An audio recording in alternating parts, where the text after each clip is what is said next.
is one of the most important aspects to survive on this planet. We cannot survive a single day without it. It is the only thing that can make it sustainable. Thus, it is important that we should take care of our ecosystem.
Our ecosystem has provided us many things.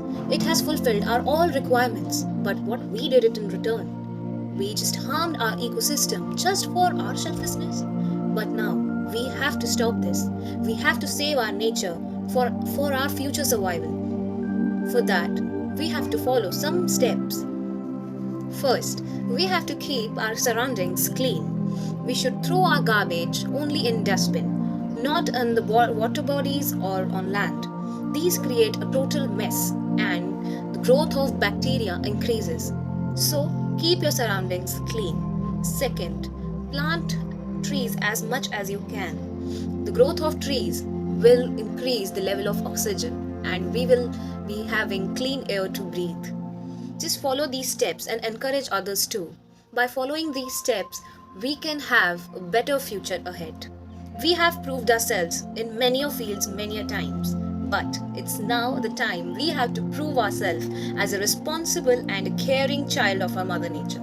We have to make our Mother Nature proud.